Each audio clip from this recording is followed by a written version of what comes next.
Good morning, good afternoon, good evening, everybody. How are you? What is going on? Ding. How is everybody?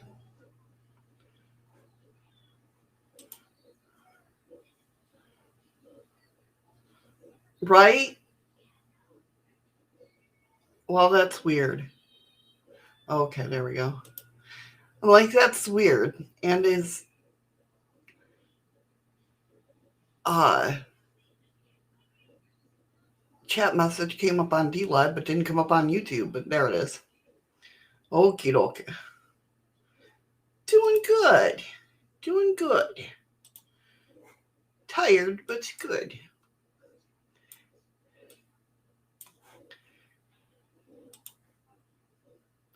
Eddie will be along shortly.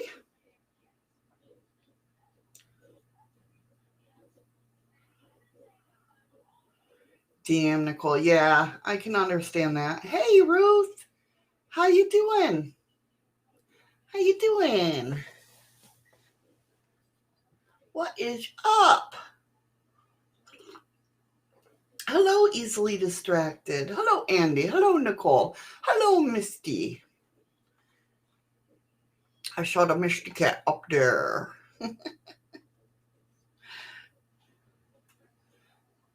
What is going on? Hope all is well today. I'm doing good. Thanks for asking. Yeah, doing good.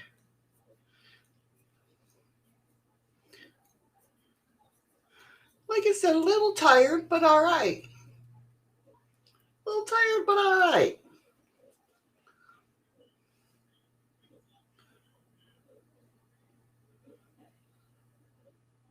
Really? Andy says, you recall me saying I've never seen a UFO? Apparently, I have. Years ago, when shooting at night, forgot all these years until I had a dream about it last week where I saw the same thing. That's wild, Andy. That is wild. Wow. So was it your dream the same setup as it was all those years ago? Pretty interesting.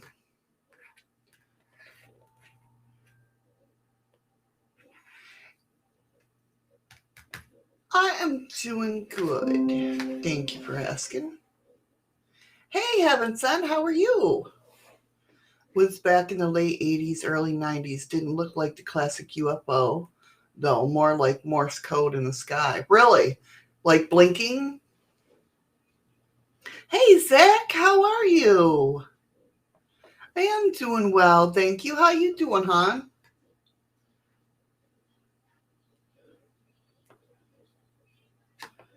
I think a lot of us have seen one but never realized what we were looking at. That's just my take. Except that stupid one that I was trying to prove Eddie wrong. Even the aliens are against me in that. I was trying to prove Eddie wrong and he was right.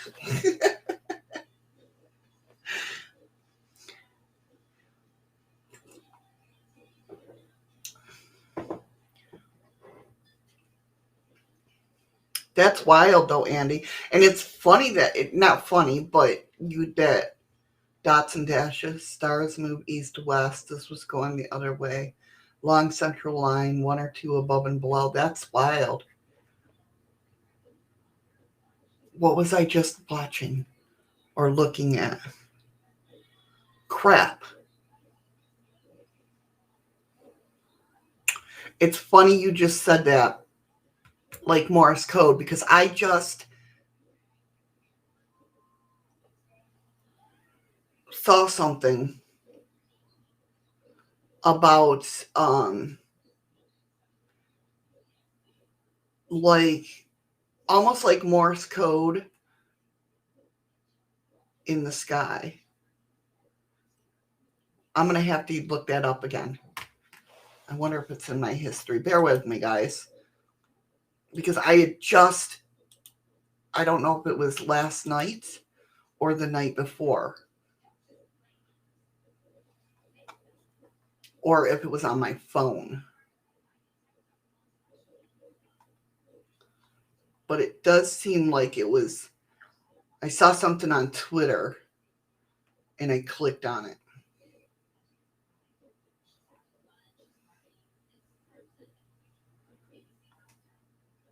I don't know, Andy, if you're forgetting about that night 30 years ago, something like that, you know what I mean?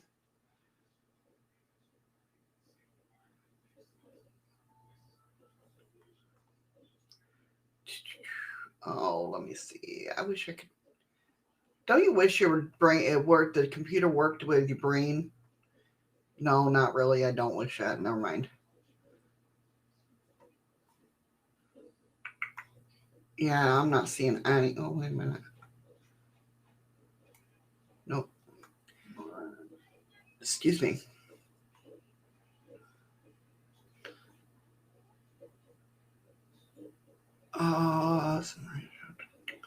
No, that ain't it. Damn it. Excuse me. Nope. I'm not going to find it. But there was something on Twitter, I believe it was Twitter, that somebody came forward with what they saw, and it had to do with something like Morse code. I remember seeing it. Damn it, I wish I could remember.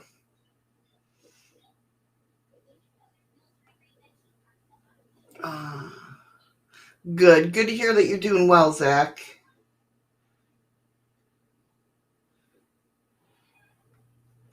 She'd probably like the beach there, Andy. Watched the thing for ages slowly going across the sky. Then after the dream, within it last week, I woke remembering the whole night. How many rabbits I got and how many were taken by the fox. Wow. Like even details. That's amazing. Hey, Spitfire. That's amazing, Andy. I believe something triggered something. Was it me talking about Proxima Centria?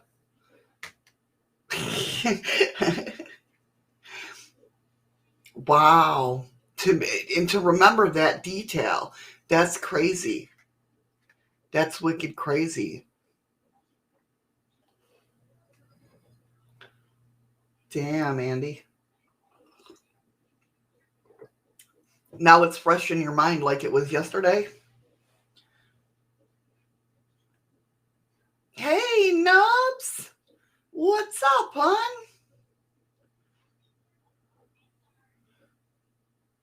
Like you recall. Okay.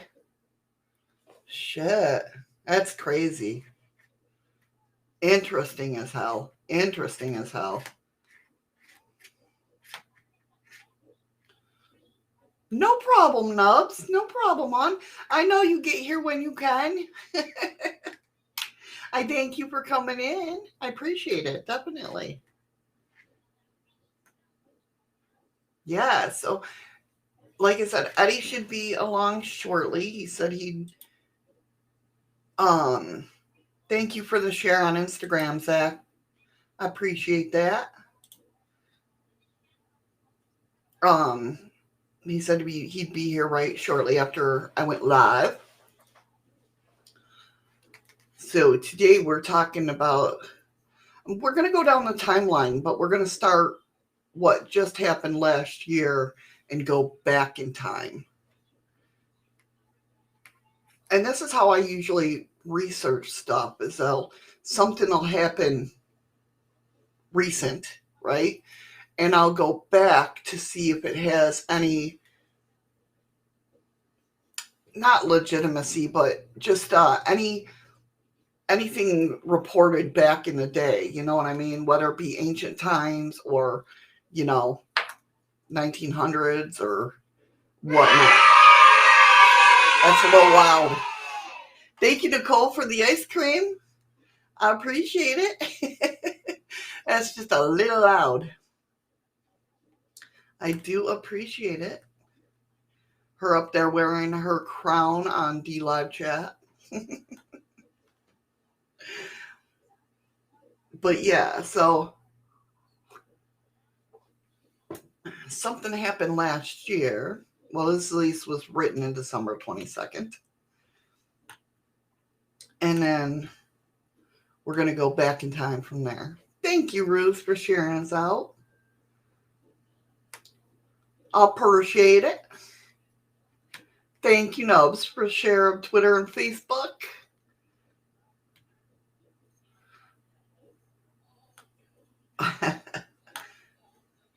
I've done that, Spitfire. I've been watching somebody on my phone and been conked out. Eddie will do that too, or he'll leave one running and forget about it, and he'll go to bed, and I'll come in here, and it's like on the 20th video. Sharing is caring. Yes, it is. So, yeah. Good to see all you guys. Very good to see all you guys. Oh, nubs. Hey, there's merch for that. I went down through all the shows, except Shadow's Corner, I think, and put like, Monday is my favorite show with a paranormal picture, and then Wednesday with aliens, and Fridays with Freaky News Friday. Well, that's true, Andy. Sharing is caring until you need antibiotics to get rid of what was shared with you. That is true. Oh, thank you, Nubs. Hey, kitten, how you doing, hon? Very cool. Very cool.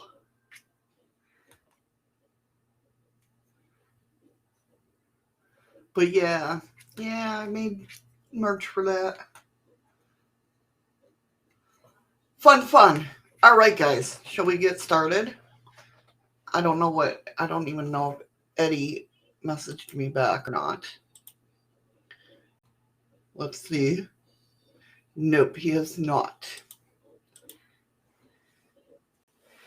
Hey, Ellen, how you doing? Haha, Zach's over on Facebook, I see. What is going on? Welcome. Hope all is well in your world. Hope all is well in your world. Should we get started? Do you guys do anything? I haven't seen a couple of you in a while. You guys done anything cool and exciting?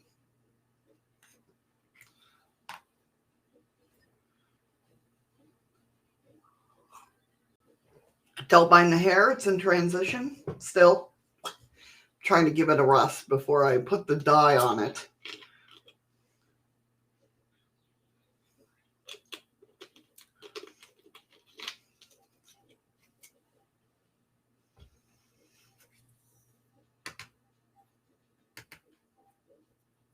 All right, let's go ahead and get started.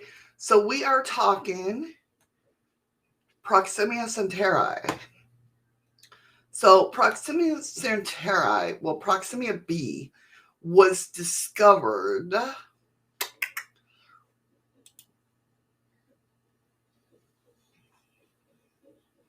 by us. And I just had it, and now I can't find it. We'll figure it out. Nope, that's not it. All right. Anyway, a couple of years ago, Proxima b was a planet discovered by us that had Earth-like qualities. It's one of the Goldilocks zone planets, right? No, not Eddie and I. No, that would be awesome, though. But at least this is written December 22nd, 2020. Scientists studying archival data collected by the Parkes Radio Telescope in Australia said they have found a radio signal that came from the direction of Proxima Centauri, the closest star to Earth. Proxima Centauri has at least one planet that may be habitable to life as we know it. There's a slim chance that the signal came from extraterrestrial beings, though other explanations are far more likely. Extraordinary claims require extraordinary evidence, and no one, including the astronomers analyzing the data, are claiming that they found aliens. A paper analyzing the findings is not expected to be published until 2021. So there's a lot we don't know. But as often the case was exciting science results, the news leaked earlier. The Guardian broke the story on December 18th. The scientist involved spoke publicly to Scientific American, an expert at the SETI Institute. Okay, so we got a signal, right?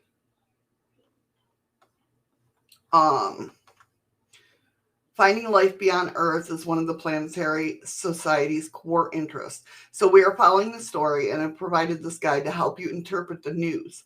And we're going to go through this news, and then we're going to go look at what was said before they got the signal, right? Even before they found the planets.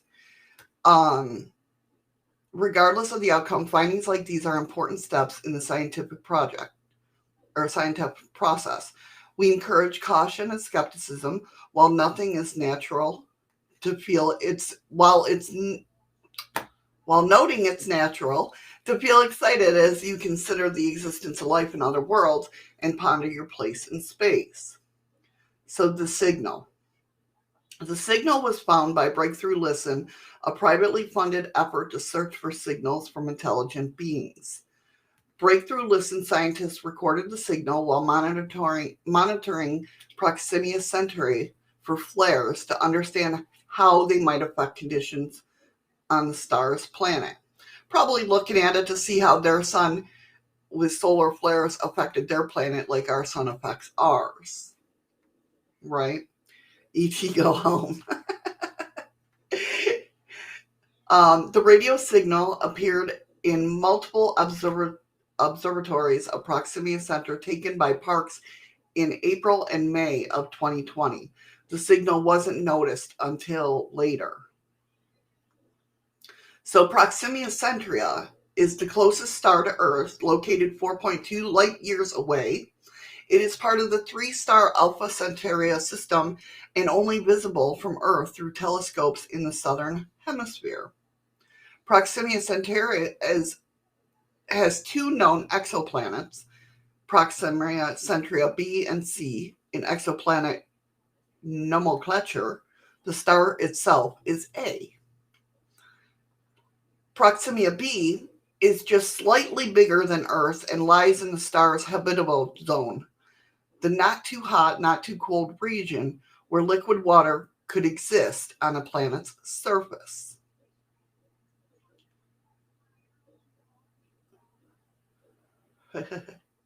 No problem. Welcome back, Nicole. Proxima B is tidally locked, with one side always baked by its star and the other plunged into perpetual darkness.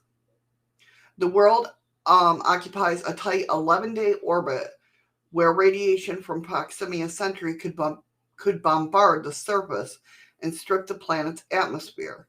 This makes it an unlikely place for life as we know it to evolve.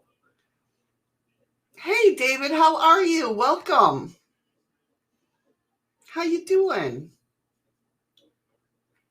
Proxima C lies farther away from its host star, making it too cold to support life as we know it. Well, that's just, hey, modest moon gazer, how are you? Welcome. Welcome. Yeah, it can't support life as we know it, but we don't know, how if there are aliens, how they survive. It's definitely probably different from what, us breathing oxygen. Why not? They say Anunnaki have gold in their atmosphere. They have to breathe in the gold. So, So, well, thank you for the follow, David. Thank you so much. I appreciate that. Definitely. Invasion of the Davids have just begun. LOL. Well, we welcome you guys, all of y'all. So, this is why the signal could be aliens. The signal frequency is 982 megahertz and is not typically used by spacecraft. So, it's not spacecraft bouncing off there. The signal reappeared after the telescope looked at another part of the sky and then turned back to Proxima Centauri as part of a collaboration procedure to check for interference from local sources, such as like microwave ovens.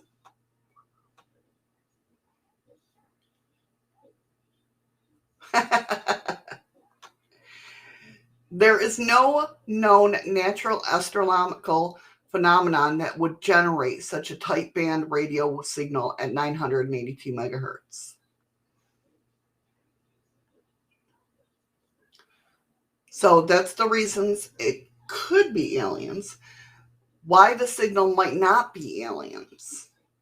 The signal analysts is still underway. Final findings will have to be scrutinized by other scientists, of course, The signal shifted slightly in frequency, which would be consistent with a transmitter on a planet orbiting Proxima Centauri. However, the shift was apparently in the wrong direction. I don't know how all that works. I'm not that smart when it comes to radio signals or anything like that. So, I don't know if it usually shifts like higher, but this one shift lower. I don't know. Maybe you guys do, if you know how radio signals work. They're saying something behind Proxima Centauri could have caused the signal. Just because we don't know of any natural phenomenon that could cause the signal doesn't mean it exists. And he says, always amazes me that the presumption is made that the intelligent life to exist, it must live in very similar conditions to ourselves. That is true, Andy. That's why I said what I did. We don't know. We don't know. If there's aliens out there, we don't know how they breathe or how they live or whatnot. But we are going to find out that aliens from Proxima B. So, and I'll show you a picture of them. Almost 60 years ago, okay, this was written in 2016. So we're going back. Now we have the signal now, right? That happened last year. This is going back to 2016 when this was written. Nubs don't even know all the life that's in our... Oh, wrong one. Yes, we do. Look at me. I'm an alien. Duh. LOL. Would that be not normal, David? David says could shift 12.5 to 25 megahertz. And he said, don't even know all the life that is in our own oceans, let alone on another world. That is true. See, when it comes to radio signals and all that, I just think it's interesting that's why I'm going like back down through the timeline. So Proxima B, almost 60 years ago. Hey, Patrick. Hello, my friend. Welcome. How are you? An account emerged of aliens from a planet around Proxima Centauri. It's been largely forgotten, but now that we know the planet is real, does the wild story deserve another look?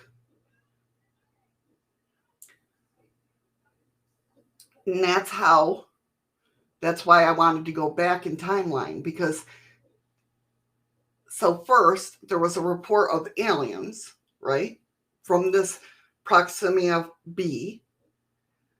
Then we discovered the planet, not me and Eddie, but there was an actual planet, Proxima b, and now we're getting signals from Proxima b. You know what I mean? So it says this happened August 25th, 2016. This week, humans announced the discovery of Proxima b, an exoplanet orbiting Proxima Centauri for just 4 light years away, and began immediately speculating about what life it may host and how to visit. The announcements came decades after the publication of evidence that Xenos aliens from the planet in the Proxima Centauri system have already made the trip between our planets.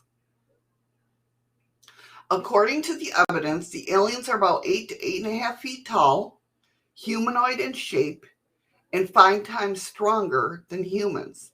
They eat tasteless pills and have no need for sleep.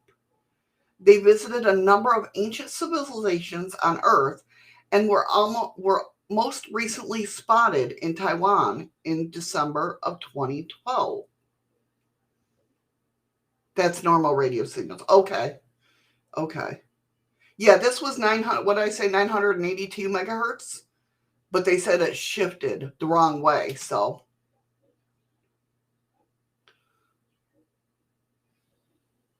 oh, very cool, Nicole. Spirit was playing with your hair. Oh. So, super UFO enthusiast Scott Waring posted the Taiwan sighting, which also seems easily explained as some odd light artifacts in the photograph, but you can judge for yourself. And again, I'll show the picture in a second. I know what you're thinking. Surely that can't be the only evidence of aliens from Proximity B, right? Of course not. This is the internet, where evidence multiplies like digital rabbits. But the origin story of the human interaction with the alleged aliens from around Proxima Centauri is actually pretty interesting and not very well known across the wide world of online alien visitation theories. For 7 years, beginning in 1957, a team of psychologists in California had lengthy conversations with a charming and friendly alien from somewhere in the vicinity of Alpha Centauri, who came to be known as simply Hands. The name comes from the fact that the creature was revealed in time to be a lovable and childlike, but huge being with dome-shaped body and 8 hands, with an intelligence that was perhaps somewhere between that of a human and a dog, according to the account in ESP and Hypnosis. Of course, Hands was not physically present in the room with researchers, Lee Gladden and Peggy Williams, for all those years ago, but instead appeared to emerge through interactions with a young woman under hypnosis. And if you guys have watched any of Dolores Cannon, she started out as a hypnotist and doing past life regressions. And that's where she started talking to they. And the reason she called them they was because of the fact that they always said we. And he says, 8 hands, I would definitely be blind by now. Right? So in 1976, Gladden and Williams published a book about the research involving hypnosis and many conversation with Hands. The identity of the woman who was under hypnosis still remains protected. Titled Hands, the true account, a hypnotic subject reports on outer space. And I've actually been searching for that book, and I'm going to try to find it and read it. But it's been long out of print, so I can imagine I probably won't end up getting it. Misty Cat, this one or Dolores Cannon?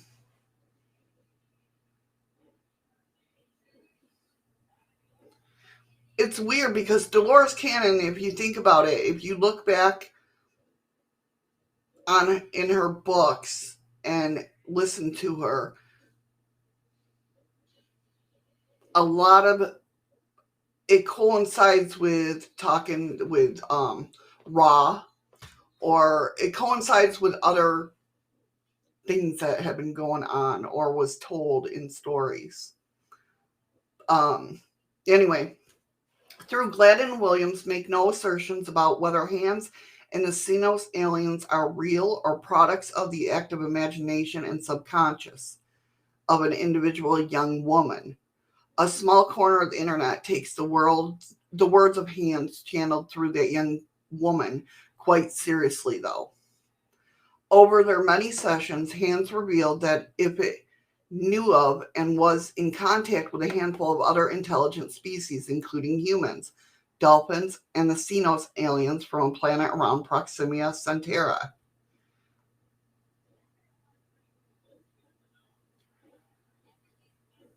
Physicist Dr. Barry Wormkessel, who for decades had been developing some pretty out there alternative theories of how planets and sediment life forms evolve, told me that the alien figure spotted in Taiwan is possibly a Xenos alien.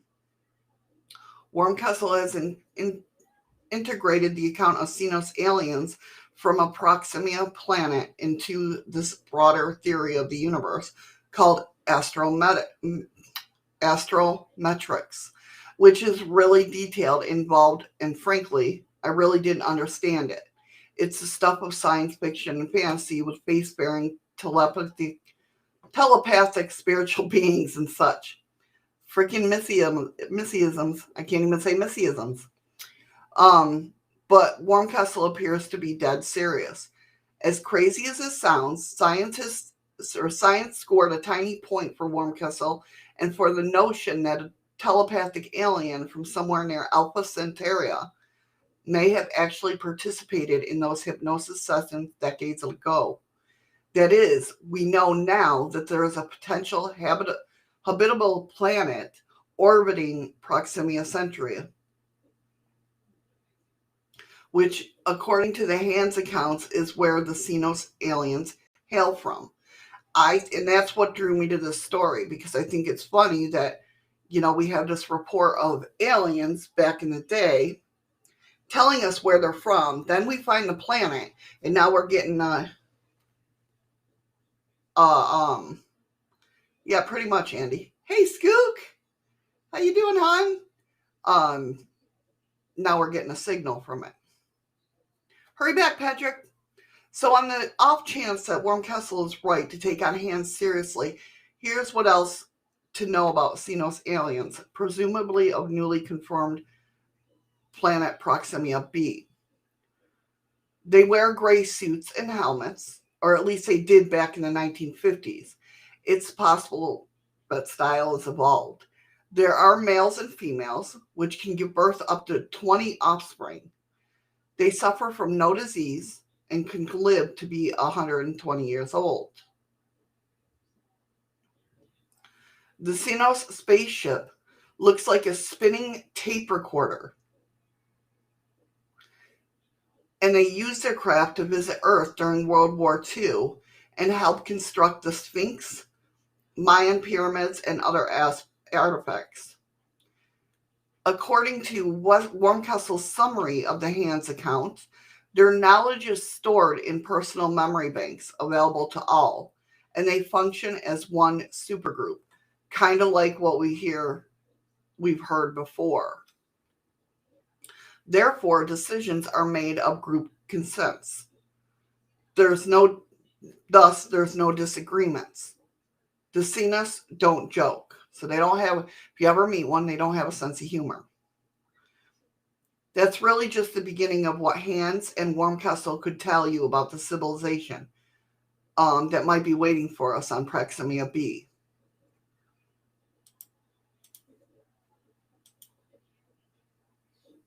Okay. More about them is the Cenos aliens, the Cenos extraterrestrial aliens landed near Hans when he was 21 years old. Okay, there's no way I'm going to be able to. Cenos being to have 2 arms, 2 legs, and slightly pointed heads, as do humans, and wear gray suits with helmets. They are bigger than humans, maybe 8 foot to 8.5 feet tall. They have many little hearts all over, permitting more strength, and they are about 5 times stronger than a normal human. Their lungs function as our kidneys to expel waste. They are a carbon-based life form with many big pores on their skin. They have no serious disease or illness and live to about 120 years old. They eat tasteless pills, and they no longer sleep. So that tells me they used to. Something triggered it to where now they no longer sleep. Okay, Nubs. You can send it, but just let me know where you send it.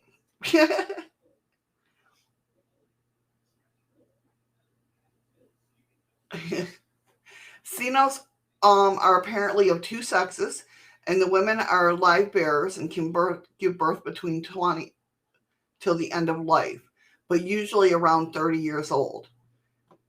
They would not answer questions about sex, but have no pleasure in copulation. Mates are selected via tests, but others, not parents, raise their children. That's weird. They now use telepathy for contact, but used to use voice, which is a sharp way to communicate. They originally started to learn telepathy through music, which they have in common with us. Their knowledge is stored in personal memory banks available to all, and they function as one supergroup. Kind of like the collective, right? Therefore, decisions are made by group consciousness, thus no disagreements. Telepathy can only transfer what the telepathic person understands. The Cenos don't joke. The Cenos spaceship arrived when Hans was 2 ones, and there were 4 or 5 Cenos spaceships with about 6 of the Cenos aliens in each, and they built large buildings on the Hans planet. Now, the Hans, remember, is the one they're actually talking to.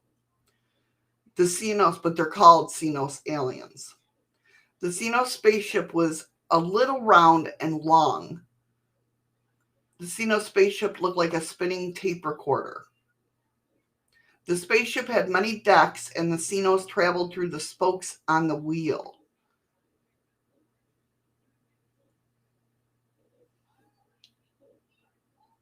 Traveled through the spokes on the wheel. Okay. The spaceship left a little hole in the ground or snow when it took off. It travels at nearly the speed of light, up to 0.978 C beyond, which is the distortion of bones in their heads causing psychological damage. Their near circular diameter ranges up to 2,500 feet. The air on the Cenos home world has a large percentage of oxygen than Earth. Has a lower percentage of oxygen than Earth. The Cenos home would seem to have more elements than Earth does. The Cenos do not think we can travel very far without knowledge of these elements. Artificial elements are needed. 115, see? Are needed to sparking the vacuum in order to make the saucer operate. The electrons and positrons so generated are sped up in a cyclotron like device and ejected rearward near light speed propels the saucer forward at major fraction of the speed of light, not as fast as the rearward ejected particles. So there you go. Just in case you wanted to build one of their ships. It took one to travel from their home star system to Han's planet. The Xenos ship was coming to visit Han's planet and would travel 1/4 of the way in time with a question mark because they weren't sure in 6 weeks. They had visited 4 other intelligent life forms. The Xenos ships could draw energy from the stars, but upon leaving the Han's planet, this was destroyed by hitting space rocks. Okay, Andy, hurry back. One of the Xenos astronauts that was on the destroyed ship had visited Earth during World War II.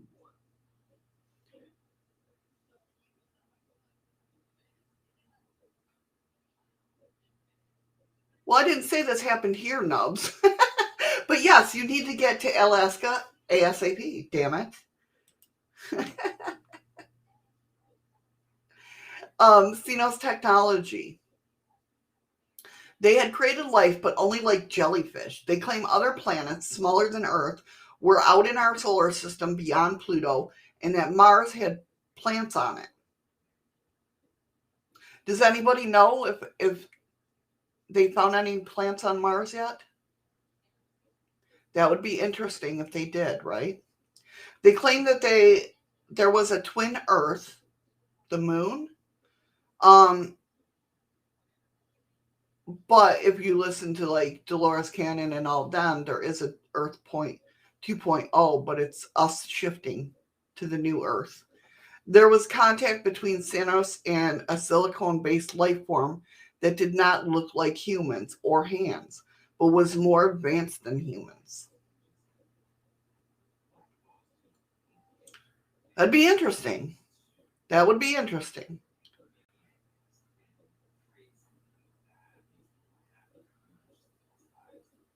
Exactly, Nubs, since I haven't heard that, but would be awesome and would be interesting.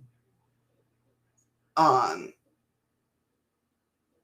it definitely means something is living there.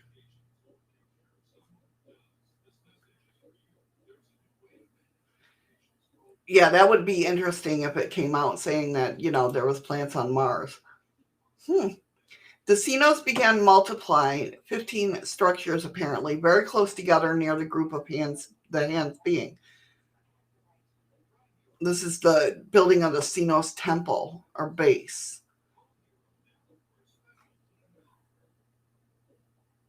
Um, the cluster of the building was several blocks in size and made of a very thick glass-like crystalline material that was in one case, a greenish blue color.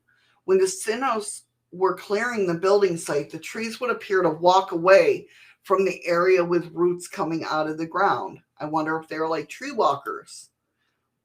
This is interesting. I'm sorry, guys, if it's boring to you. I find this very interesting. Now you're seeing a little bit of what I when I go down rabbit holes. Mars is where the MIB are from. Well, then I'm staying way away from there, damn it.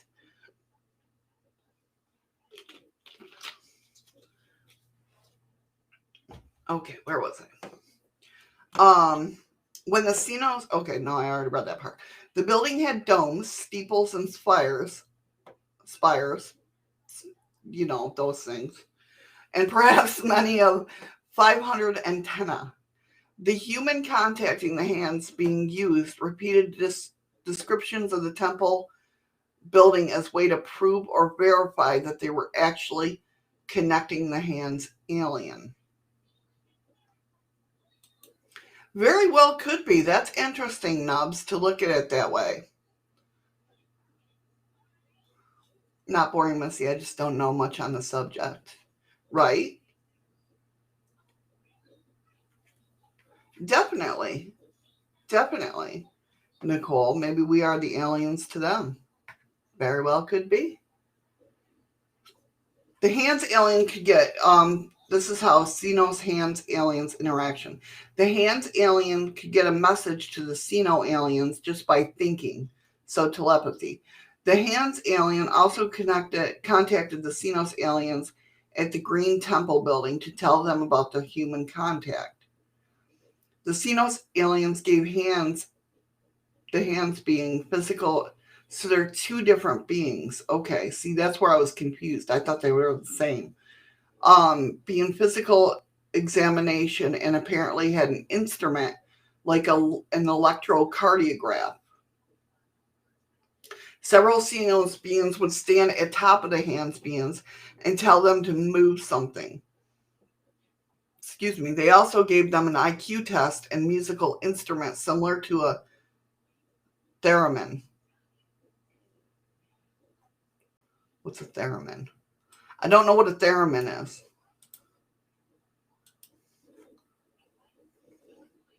Oh, okay. It's one, in case nobody knows what a theremin is. One, I've seen these before. They're pretty wild, if you ask me. Let me open image in new. It's one of these guys. Not add source, share screen.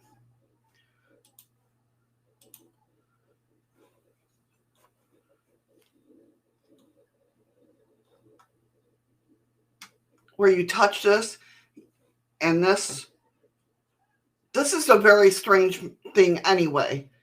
Musical instrument. You make it go woo, woo, woo, higher and lower. I know. That was a good job, wasn't it? Higher and lower by moving your hands, almost like an EMF meter, moving it closer and away from it, which is a very strange in itself, if you ask me.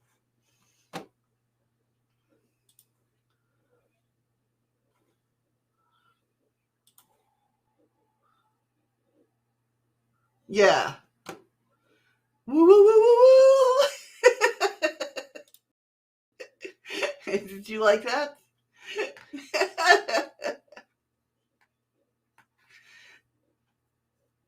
So that's interesting. If they had one of those. Oh, hey, Bridget. How are you?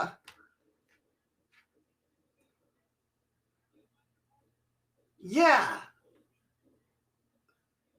Nicole. Oh my God, Missy is our alien. Hey, Pammy. So yeah, I wonder if I could buy one of those things and set it up and have aliens play it. Like call them down to play it. Think Eddie would go for me buying one of them? I don't know how much they are. What do you guys think? It's for the greater good, right? How you doing, Pammy? How you doing, Bridget? Welcome, welcome. Make one? I don't know how to freaking make one.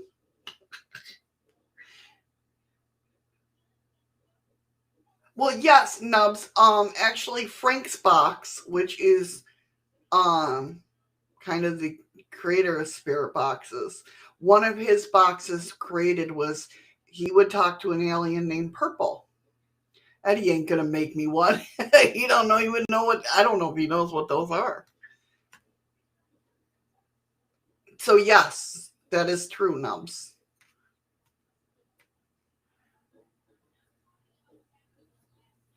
Yeah, if you look up Frank Sumner and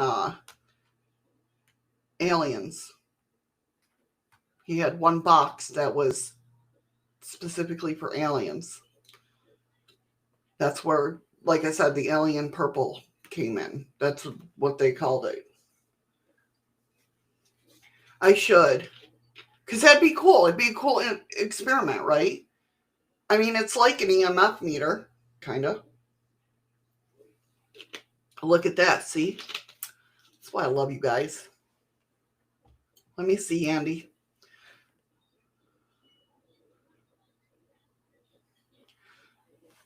I think Andy was trying to make me say this because it says, with our cookies, We spoil you while shopping with our pages. So $282. What's that in US, Andy? Or I can get this one that's $2,666. Holy hell. Yeah, Eddie won't let me get one of those. Yeah, no. Hey, G-Smoke, how you doing? So, yeah.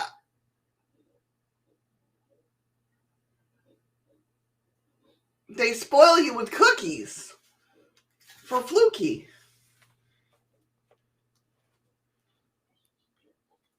I think we can hear animals through spirit boxes. That's a very good way to look at it, Spit. That's interesting. Through spirit boxes that mimic our vocals, but they are outside of our hearing. I mean, that's definitely interesting. Oh, it's about $350 in US? Oh, yeah, that ain't happening.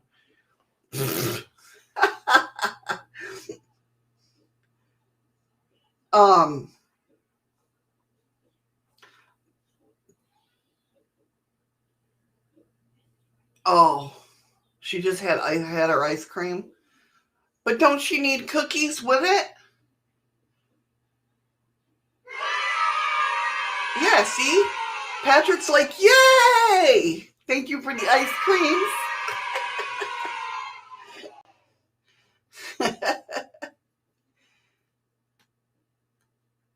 But yeah, I mean, but I wonder if you focus on like a K2 meter. Yeah, okay.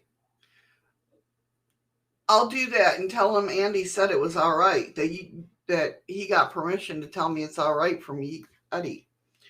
That made sense. I don't even know if that made sense. But that would be a cool freaking experiment. I mean, seriously, there's got to be something if that's the music apparently to them, right?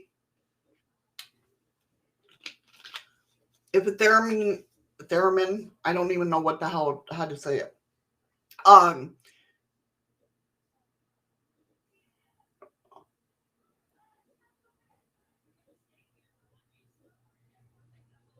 If they had that, it was a musical instrument similar to the theremin. Right, but I'm just saying somehow, or even a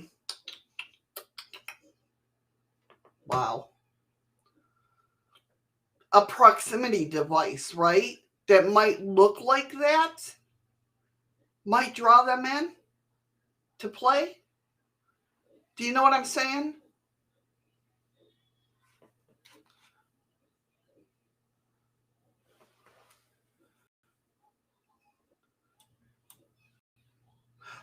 No, we don't want to do that. Hold on. I don't know. I'll have to look that up. Stylophone.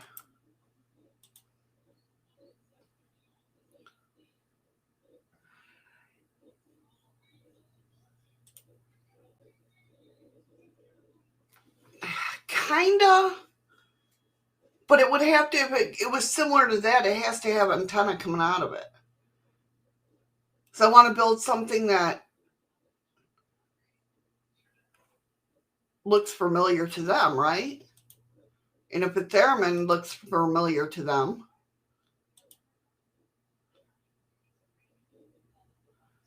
I don't know. All right, moving on.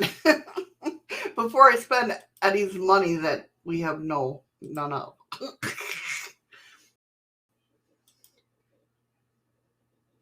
All right, let me look. Yeah, that's the one I was just looking at. Look at, they're talking about cookies on this site too. I love you, Nicole.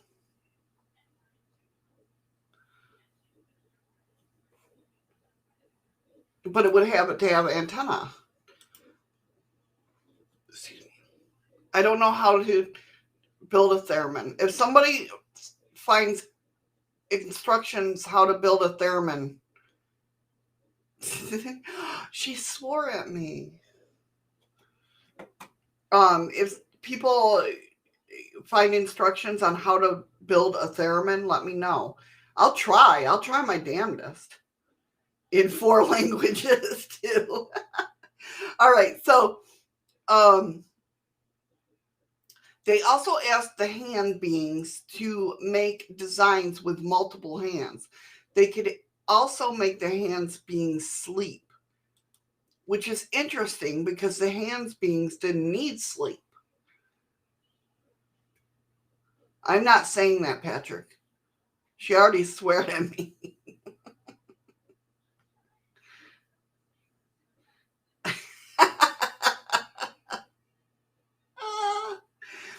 The Xenos beings could not move as fast as the hands being because the hands steps were bigger and the Xenos beings could not run on the hands' planet.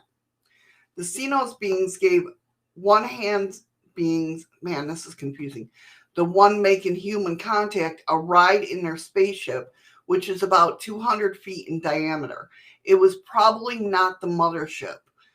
So they're even actually acknowledging motherships.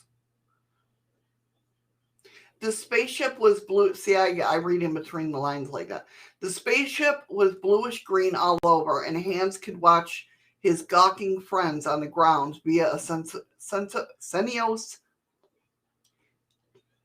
TV within the ship. Hans also saw a moon. It was all black. It was black and white with ridges, and the ride lasted more than an hour. The Xenos used fuel. So these hands people are checking out the other aliens just and vice versa.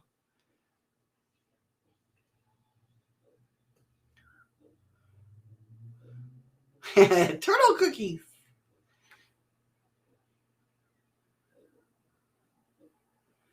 I don't know.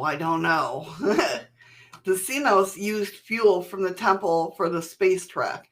The Xenos aliens built a star well, permitting the hands being to see the stars despite their bright sky. The Xenos human interaction. The Xenos aliens were Eddie's home. Were reluctant to give an okay for the hands beings to share information about the Xenos with the humans and wanted to check the humans out first. So these Xenos aliens are from a different solar system than the hand beings. The entire Xenos sky is lit up. So they must be near a sun. They know of humans and had visited us during World War II. Thank you, Nicole, for the lemons.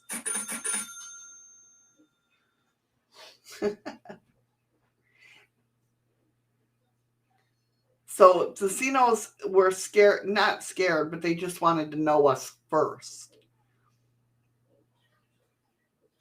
Obviously, because they've known us during World War II, so they're probably like, humans were afraid of them, and we humans are the most warlike beings they knew of. And I've heard that over and over again. No matter what beings are being talked about, they always said that we are the most warlike creatures. That's true, Andy. Sky could be lit up by like our northern lights. That is true. Hey, I'm Earther Aliens. How are you, hon? Welcome. That's true. I didn't think of that. Good point, Andy. Good point.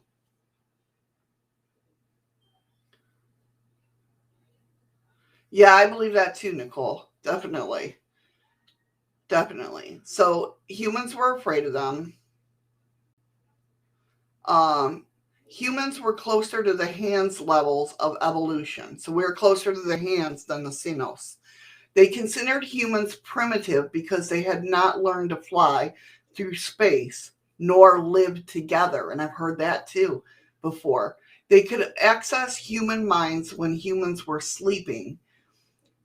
So sleep with the tinfoil. The Xenos would know when humans took photos of the backside of the moon. Interesting.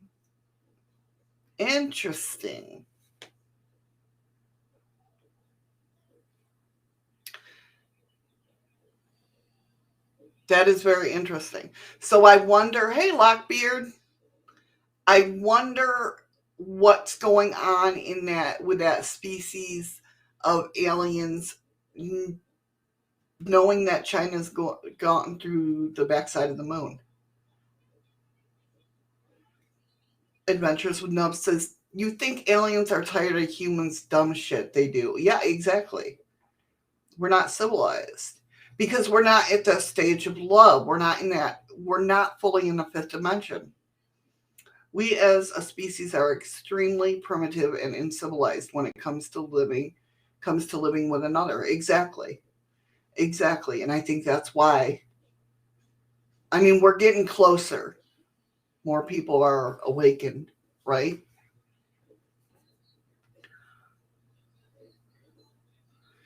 That's what I'm thinking, Patrick. If they have a base on the moon. They're so, I look for things like that when I'm reading, when I am reading about stuff like that. It puts a red, not a red flag, but just a hey, you know. No, it's very true, Lockbeard. It's not to be judgmental. Well, I mean, the primitive, yes, that's a little judgmental, but yes, exactly, exactly. We are the active dangerous species to everyone, and it's true. It's true. But we're getting there. We're getting there. Once we get the, um, love one another for who you are, basically.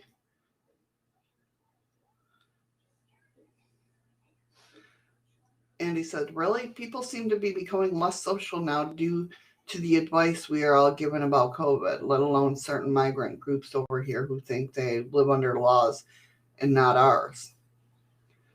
Yeah, but the thing of it is more people are keyboard warriors nowadays.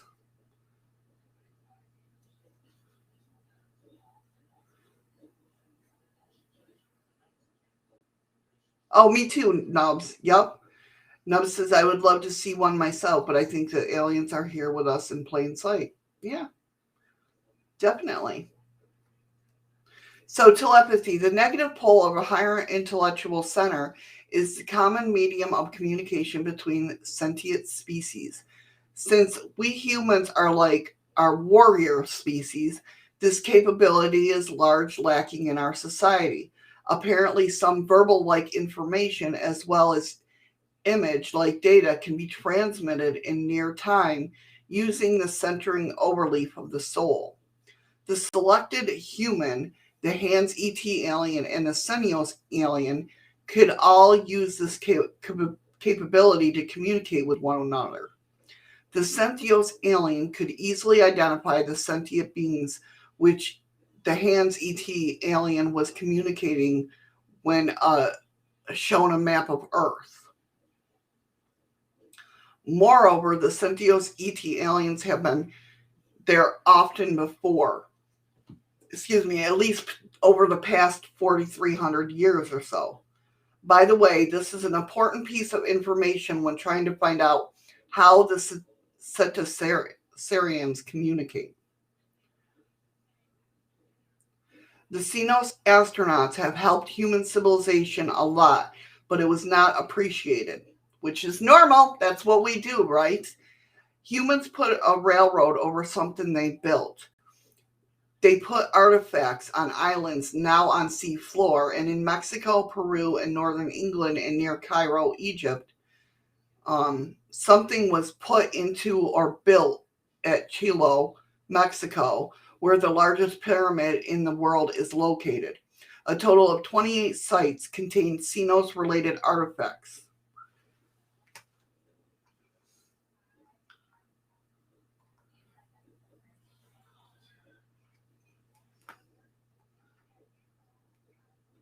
I'm sure some of my neighbors are hybrids, part human, part something else, right?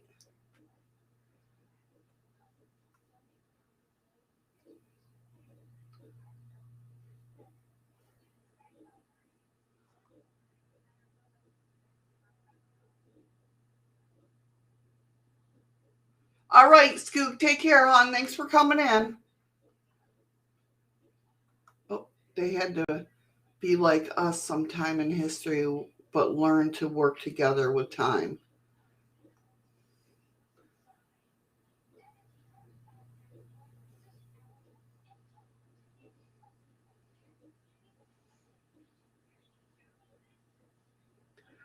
Between you, pictures of you nuts. Oh no, Andy's a werewolf. That's right. All right, so here's the maps of which they showed, apparently, where they have put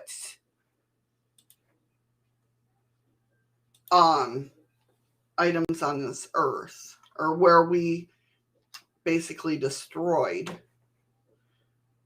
their artifacts. Let me go ahead and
that's right. Andy is Dogman. That's right.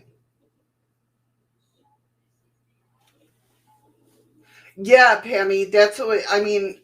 Let me show you while I'm on it. Let me show you the. Let me find it first. The picture. I want both of the pictures. There we go. This is at least the This is the hands picture.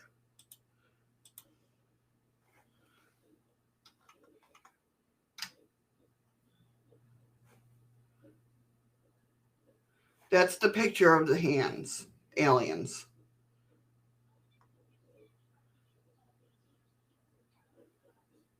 Oh, really, Andy? Interesting. Around 19, 20, and 22 markers, when you look at Google Earth, it looks like the most massive impact crater from an asteroid or something. That's interesting. So that's what the hands creatures look like.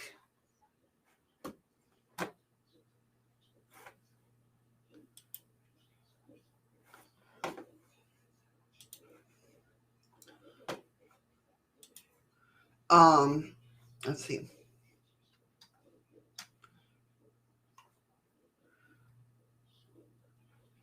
So they said they made radiant lines in Sphinx at Giza, Egypt, and things at Copan, Honduras. They also made a network of shallow groves in Nazca, Peru. So the Peru lines are them? Must be. Um, Discovered by Peruvian Air Force, and a calendar at Nazca, Peru. So the Nazca lines are them. An underground structure was made at Pucara, Peru.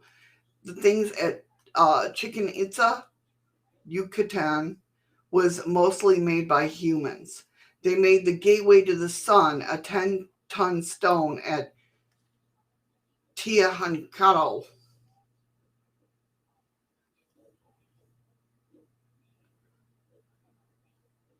Well, yeah, well, that's what I was going for, Andy.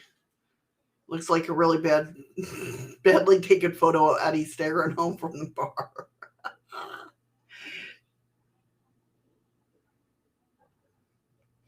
So the human contactees wanted to visit the Xenos planet, but the Xenos said that by the time they got to Earth, the humans would not want to go if offered the chance, or would not want to be gone for such a long time. Hey, Cassie. Yeah, that word, the word that Andy typed out for me. I'm not going to try and say it. So the analysis, basically, the Xenos beings apparently are from the Proxima Centauri star, which we established, right? 12,000 to 13,000 AU away from Alpha Centauri A and B stars. This can be, so the Xenos are from Proxima Centauri, where the signal is coming from now, where Hands is from Proxima B, I believe. Right, guys? So this can be calculated directly from the 6 weeks it takes to travel 1/4 of the journey. Assume that they sped up to near the speed of light during the first half of the flight, and then slow down during the second half. It is assumed that their spacecraft engines work much the same way as Argarian spacecraft engines do. See, this is a new site, so I don't even know what Argarians. Okay, this is. Let me see. They don't have a picture of.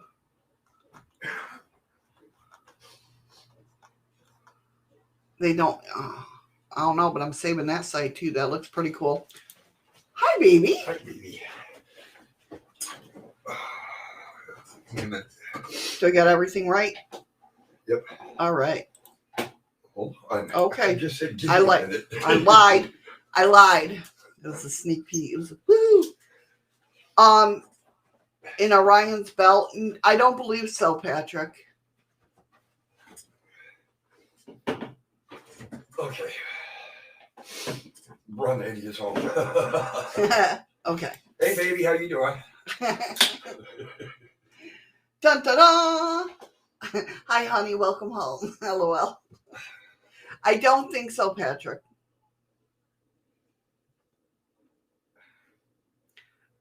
Nicole, we live in Orion's belt. Yeah. No, we don't. Orion's belt in MIB was a necklace on the cat. Yes. No. Way to go, Nubs. Nubs threw his whole crew off. Sorry.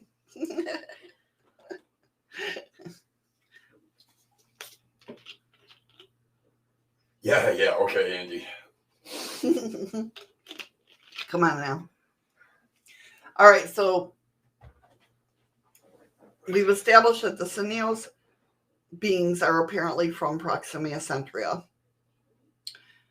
The Hands beings are from Proxima B. Hey, Nubs. Oh, my beer? No, she didn't even have that ready for me. I had to get it. Hey, I got everything set up on the computer for him. Because that's going to feed me. Right. So it says, an intelligent being cannot live without gravity during the endless journey between the stars. The acceleration of our ships is always constant so that we can live on board exactly in our homes. The journey begins with a long period of acceleration until we have reached the maximum speed at which navigation is possible. Then we alternately slow down and speed up. The last part of the journey is a long period of deceleration.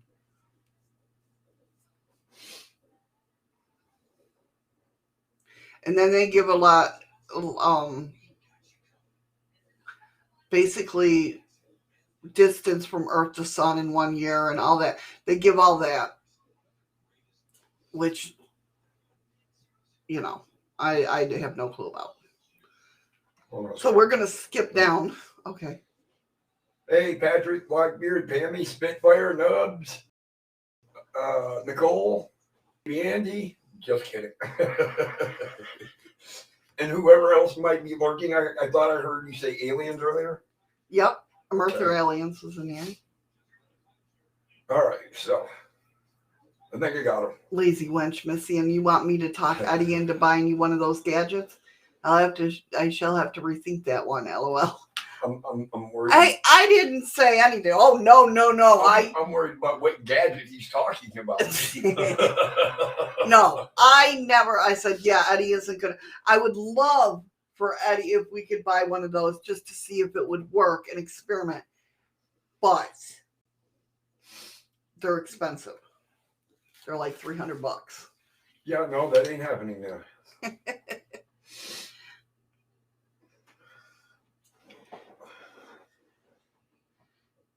They said I had too much hair and not enough fingers. Yeah, but nowadays, mounds, it don't matter because long-haired people can apply. That's right. Especially where I work.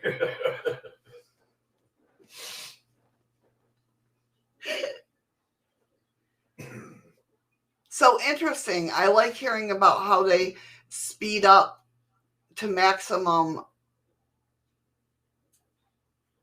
of the ship, and then to keep the gravity, they speed up and slow down, speed up and slow down to keep their bodies. So I wonder if that's how. Hey, thank you, Nicole, for the ice cream. I wonder if that's how all aliens do that. I don't know. Anyway, I know different aliens. It'd be different, different cultures in our society. We don't. Just because we do one thing doesn't mean everybody else is going to do it. Right. And we had that discussion with the oxygen because they were getting a signal from Proxima Centauri. They picked up a signal coming from there that was 982 megahertz. And that's pretty strong. Right. So they're like, I don't think anybody can live on that planet. You know what I mean? It's like, how do you know? You know? I'm sure they're studying us going, how the hell will they live on that planet?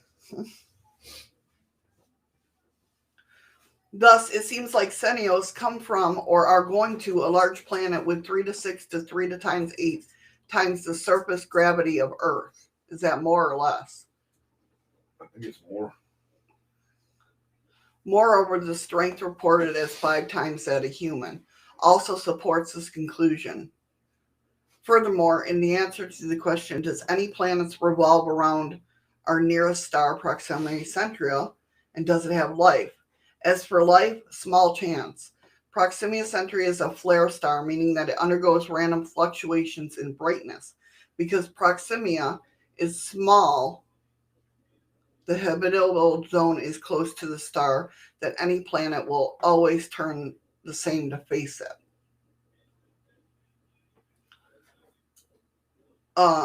It appears that Earth's astronomers had discovered our post-diplomatic planet. Or dilapidated. Yeah. Oh, that's why.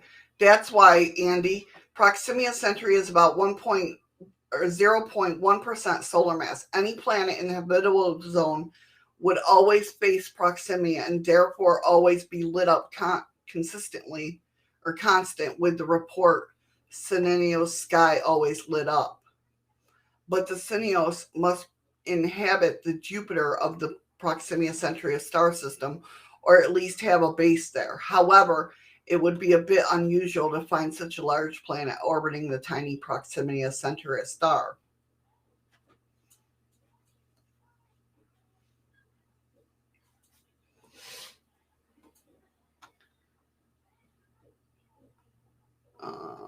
Let's see.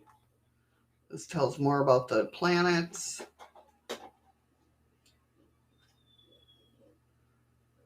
Hey, distracted.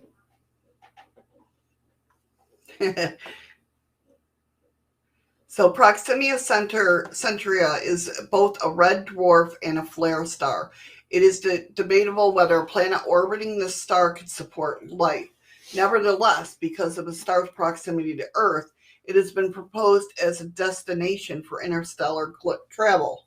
However, since the planet has now been proven to exist around Proxima Centauri, and since we are now proposing that a sentient life form exists there, this strongly suggests a brown dwarf star also exists in Proxima Centauri system. Proxima Centauri seems too distant to be bound to Alpha Centauri star system. So this would tend to exclude planet formation according to the astrometric theory, unless other stellar object like a brown dwarf were present. Blackbeard says a civilization sufficiently advanced enough to seriously consider traveling to another star system would never end up traveling like it is shown in typical science fiction movies. Therefore, calling out all the liars. Right. Well, you never know. I don't know. I've never been around an alien to ask them how they travel. Okay, and I bet you neither has anybody making these movies. Right, I know that. So you now, I kind of agree with Lockbeard on this one. You honestly think that they just, oh, this is how they travel. This must be how they travel, but we have no clue. Right, right. And that's all he's saying is you're portraying your thought on how they travel. Right, right. That's all we can do is speculate, though. Yeah, but that's what I'm saying. But he's saying for those that believe science fiction are full of shit. Right. I totally understand what Lockbeard's saying. So the Centios' conclusion is that humans who wanted to visit their planet was indeed an unreasonable request. It would take the Centios a minimum of 18 years to make a round trip to Earth and back. It would take at least 36 years to go and get them from Earth, fly to the Centios planet, and return them to Earth. This is a half a human lifetime. In a telephone booth? What? Distracted said they could travel like Bill and Ted. Oh, yeah. And I said in a telephone booth?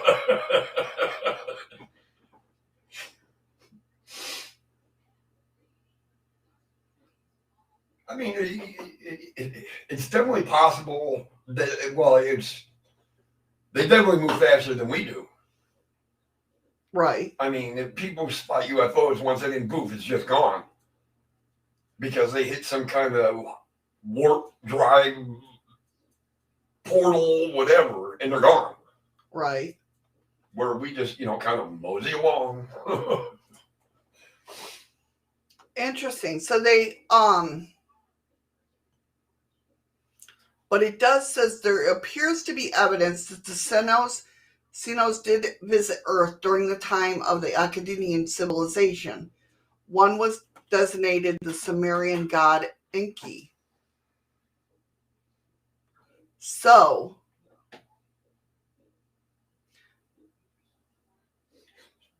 Nicole, do you think we have the technology to create stargates? I mean, if so, that's pretty cool. So they're putting them up there with like the Anunnaki. But the Anunnaki were what, giants or gods? I can't remember. Well, these were 8 foot. Well, hands was 8. They didn't say what Xenos looked like, or the Xenos aliens look like, or how tall they were. The hands alien, however, doesn't look anything like the Anunnaki. I'll tell you that much. It looks like you stumbling back from the bar. That's what Andy said. And I don't even remember when the last time I was at a bar. Well, yeah, what was it, 2 years ago? Me, you, and Brooke, yeah. Patrick said it'd be crazy to think that all aliens out there are the same level as all the rest. I know. It's kind of like you don't think about that, right? Hey, Sophie. Hi, Sophie. We are. Hope you are well as well. You know, it's funny, Sophie. I missed most of it, too. We're doing a flyby. I'm sorry, Ghost Rider, the pattern is full. Enki, wasn't that the comet that fell apart in forms of the Taurid? I'm not sure, Andy. That's a good question. Honestly, I'm not sure. You doing flybys? That's why I said, I'm sorry, Ghost Rider, the pattern is full. Oh, yeah. So interesting. I wonder, Tell her she can come in this. If she can come in this live. Exactly. This live and my live, or if Andy has one, anybody, don't be afraid because we got her back. You guys have all heard it before, but my mods are very good. They know the bullshit. They know what they're looking for. Exactly. We talk about sensitive, especially on days like today, we talk about sensitive material, and that everybody is welcome here, and that nobody, we're here to talk about what we're talking about on the day. Tell her to come in and relax with friends. We don't do the drama here. We don't do,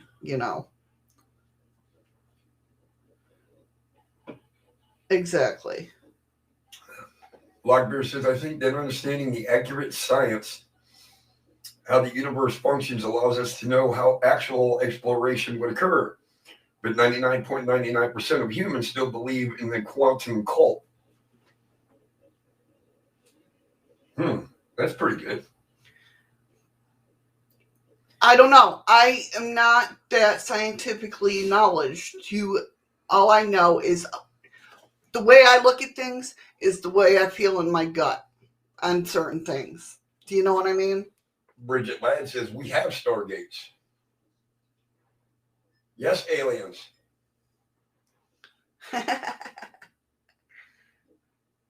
Oh, you didn't know about just chaoses? Oh, it's not like this.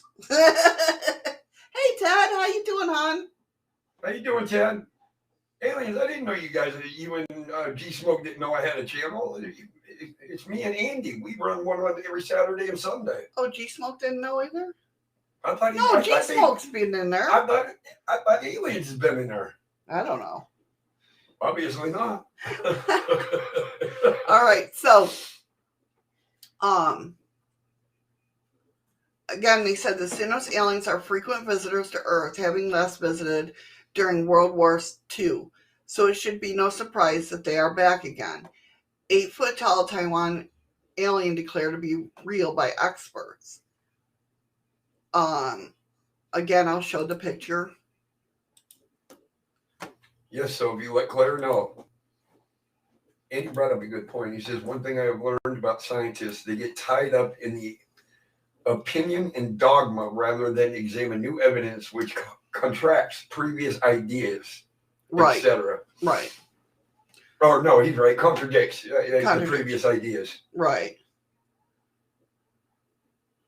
So that's the aliens. That's the one that Andy says looks like you stumbling home. No, he's leaning too far forward. I'd be off to the side more.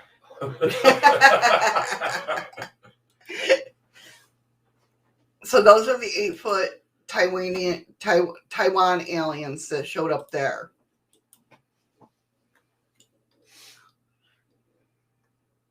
Really? Now I gotta scroll all the way down. Oh, when you do that, what does it do? Jump to the top of the story? Yeah. So an 8-foot plus tall alien with webbed hands that was spotted in Taiwan in December has been determined to be real. The following video and pictures show, I don't have the following video and pictures, but anyway, show 3 different media reports in Taiwan.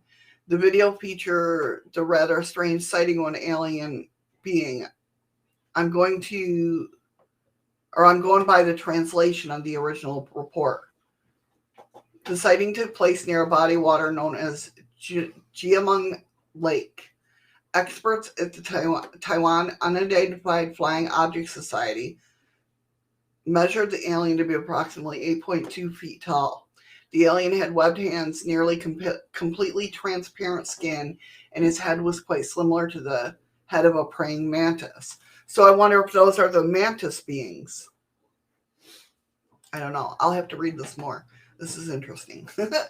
Patrick says, according to that guy who worked on alien ships in Area 51, he said they use the gravity drive, and when they connect where they plan is gravity. So basically what it sounds like he's saying is they, wherever they want to travel to, they grab their gravity force. They regulate and use it like a slingshot.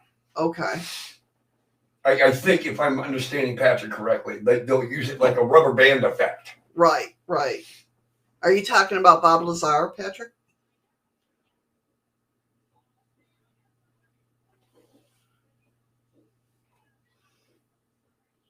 They can leave here and arrive at the target planet in seconds. Yeah, so they're locking on to a planet's gravity system. there is a whole Andy, you were here, I believe, when we did the KGB alien book. There is a whole, yes, we went through. If you haven't checked it out, go check out there's two, because we had to do it in 2 parts, a KGB alien book with all the alien species known to human, well, government, or KGB, I should say. I was right when Patrick was explaining that. No, I asked him if he was talking about Bob Lazar. No. I told him that referring to using the gravity like a slingshot. Exactly, Lockbeard. It sounds like Bob Lazar, but he didn't really understand what he was seeing there. Yeah, because people, like I said before, people don't understand when scientists are working in places like that, whether it be on alien spaceships or whether it be on something classified, they don't know what they're working on. They're just doing their job. So they don't see the full picture of it. And they never will. And they never will, right. Until it's flying in the sky and going, whoa, wait a minute. But then yet they still don't understand the functions of how it works. Right. Because they were only told to do this job. That's it. Don't go beyond that point. Because we don't want you connecting the dots on how all this works. Right, exactly. They don't even talk to other scientists that work usually.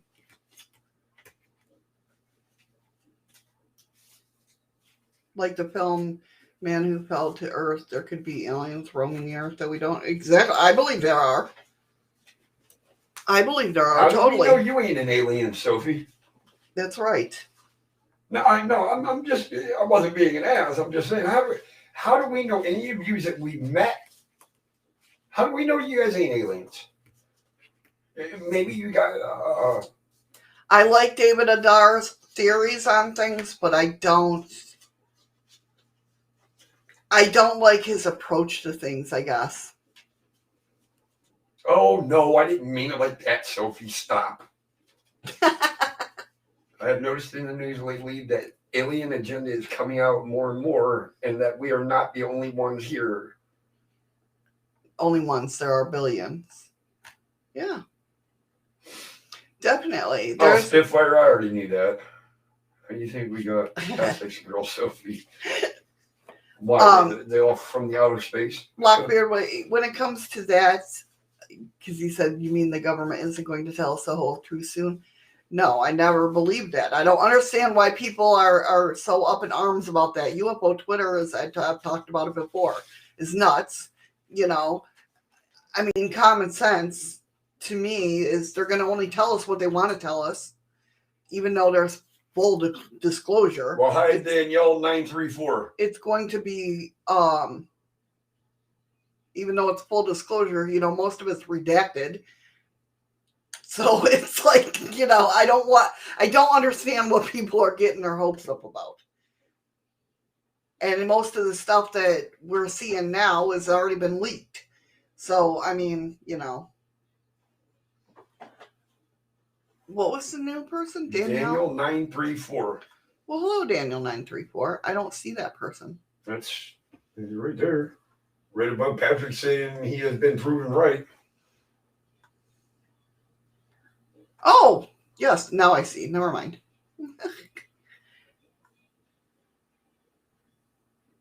No, I mean, I think there's some truth in there, but it's not going to be the whole story, basically. They'll never give you the whole story. That's how they keep control of you. I'm not even saying that about the control. I mean, do I believe in a fake alien invasion? Yes, I do. But I think they give us bits of truth with bits of, you know, disinformation. You have to give a bit of truth to keep people interested. Right, exactly. Yeah.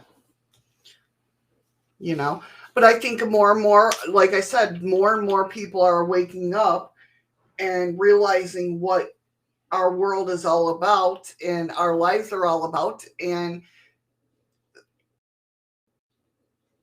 I explained it before, the way I feel people see things, you know, whether it be cryptids, paranormal, UFOs, whatnot, people are not leveling up, but they're moving up in that frequency. The higher up in that frequency that you go up to is what you'll see. Actually, Ted, I think the alien agenda is to split and divide people because they know so many people think it's bullshit, but yet they got so many people out of the palm of their hand. Right, Andy. We are seeing what they want us to see. Nothing more, nothing less. It serves many purposes as well as diverting our attention to what's really going on with governments around the world. Yeah, but I believe in the alien agenda just because the fact that they want to scare everybody.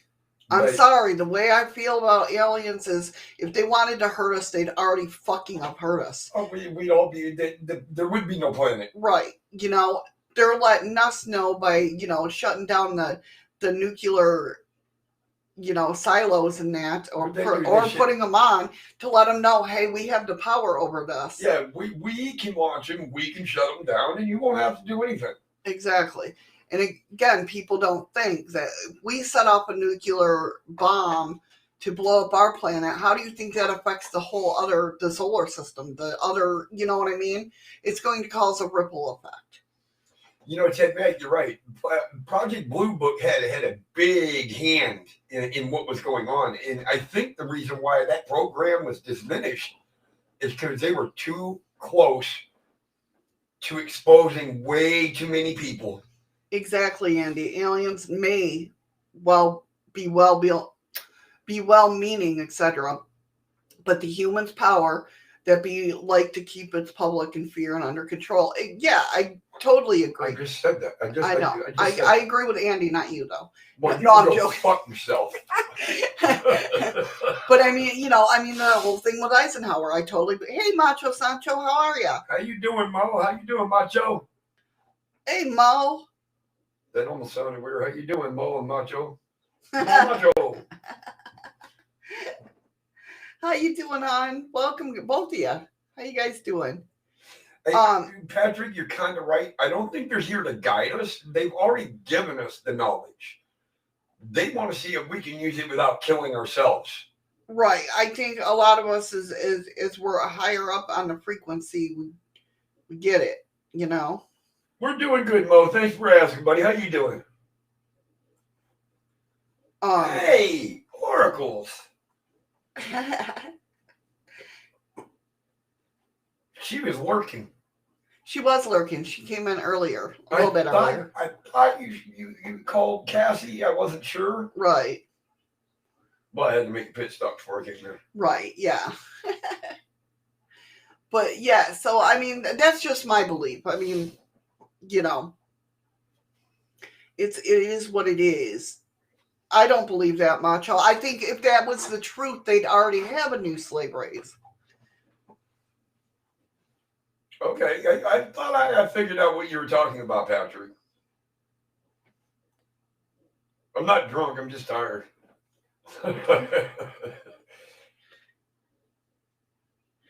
But yeah, I mean, I believe that they,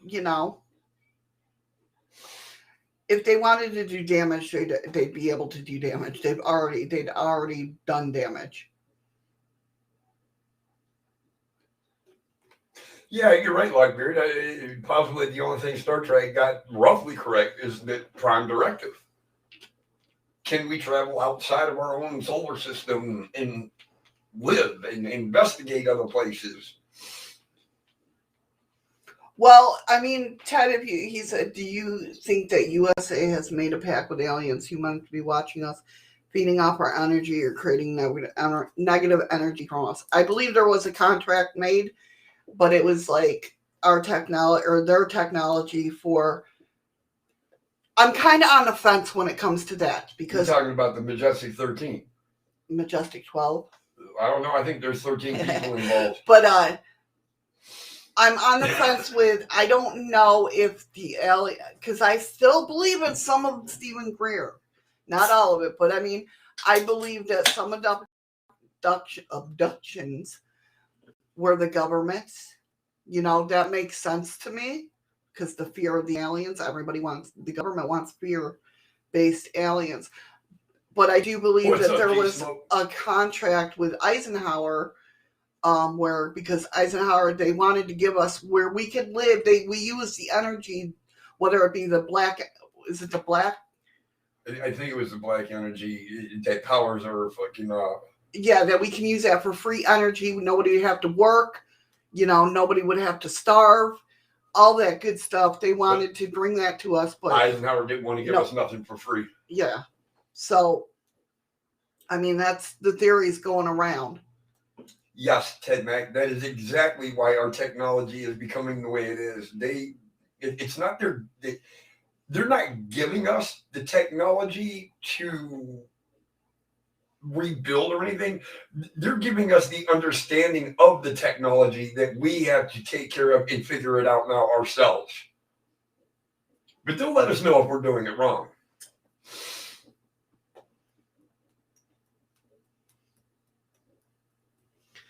Macho says, I think we're capable of more damage than they ever dreamed of. An advanced race of beings would have little or no use for weapons. And that's true of our that I can understand where you're coming from, because as the theories go on,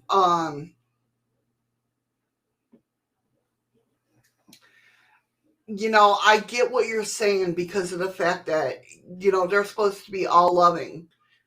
Some of them, I don't know about all of them. There's some scary ones out there, apparently. But at least the ones I'm talking about is because to them, there is no war. There is no, you know what I mean? That's why they come look at us, because they don't understand how we think. Why are we after each other? Right. Yeah, they don't get that.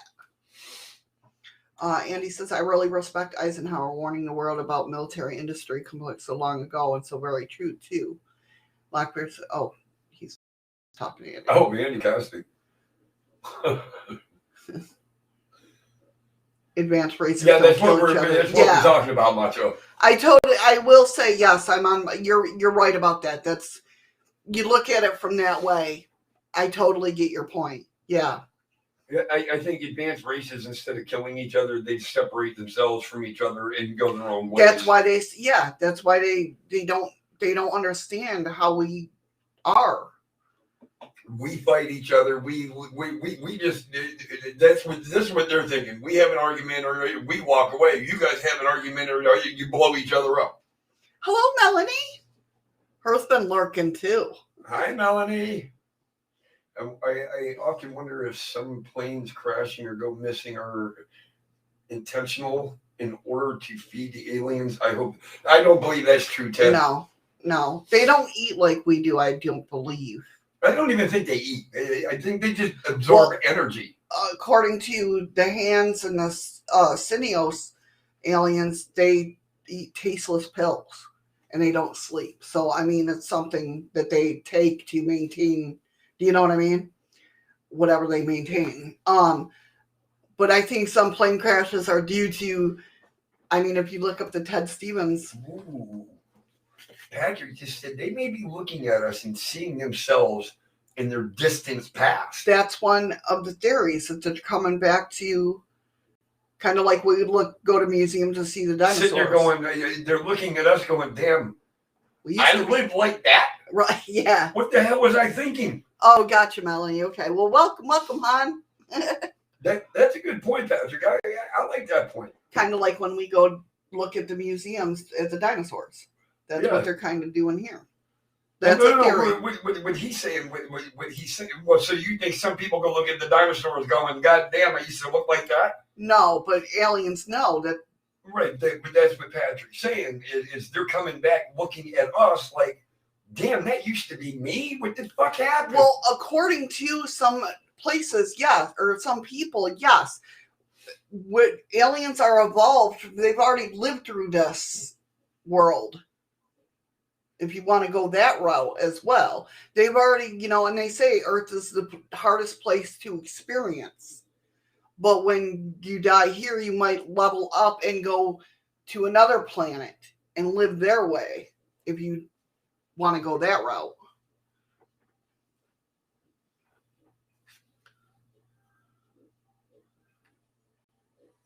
And he said, always said, I can see two reasons for aliens to come to a constant warring place like here, either a science experiment or food farm.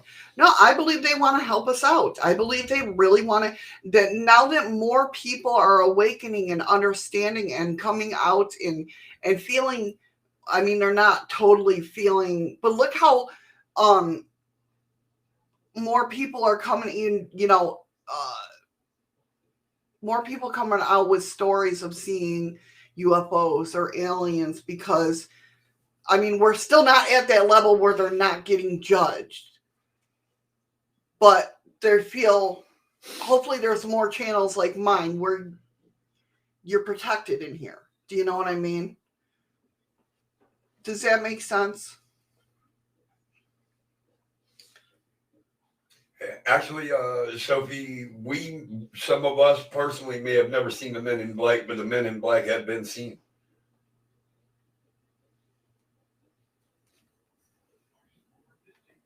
That's true, Macho Sancho. Yes, in my opinion, that humans are the only advanced being that evolved as predators. Predators don't usually live in large groups. No, because predators usually travel alone, unless you're a lion and shit like that. That was back in the day, Spitfire. Yes, there was about a big, huge war against. I think a lot of it stems from the whole 2012 thing, where, like, if you guys have been here before when I've talked about it, in 2012, we were supposed to die, right? Because the Mayan calendar. 2012, not 2012. Did I say 2012? Yes. Yeah. No. In 2012, we were supposed to die because the Mayan calendar ran out. But I think we did. I think we started evolving into basically like Earth 2, if you've heard that theory before, to where that's why we're seeing more and more, because our frequency level is moving up and up.